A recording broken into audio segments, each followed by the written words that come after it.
This is my Mount Rushmore for all the books I've read in the first half of 2026. And this has been fucking hard to do because I've read a decent amount of books so far. The one is pretty easy for me, The 7-Year Slip by Ashley Poston. This is magical realism. It's a romance. It feels like it should be lighthearted, but it has like a trace of grief and trauma underneath it. I cry pretty often reading books, but to be honest with you, this one had me boo-hoo crying. Like, ugly crying. Follows a girl who is extremely close with her aunt, and her aunt ends up passing away. I'm not going to tell you how she does because that's a pretty monumental part of the book, I think. She inherits her apartment. When she gets there one day, she walks in and it looks like it did when her aunt was still alive, and there's a man in there. Essentially becomes this time slip where she goes back in time 7 years when she enters the apartment, but not every time. A lot of stuff happens. So I'm gonna have to go The 7 Daughters of Dupree, Keisha Williams. This is a book that's kind of hard to follow at first because it's like 7 generations of one family, where first generation the woman gets cursed to only have daughters, and it's cool because it interweaves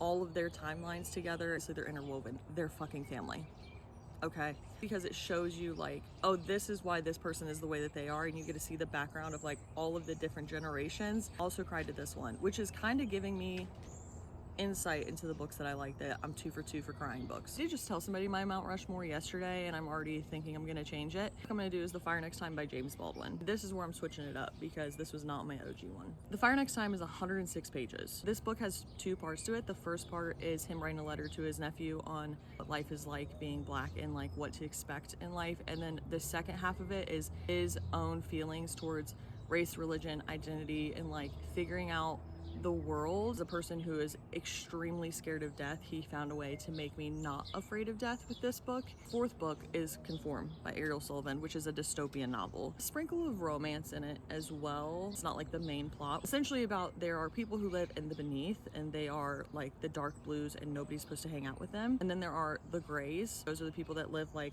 on the surface essentially. And then if you go up in the clouds and you're like up high, then you are with the elites that are the high-end people that the other people all serve. And like any good dystopian novel, there's political corruption, there's government corruption, and there's also government resistance, which I am a slut for that. So I love this book. Can't wait to read Beneath.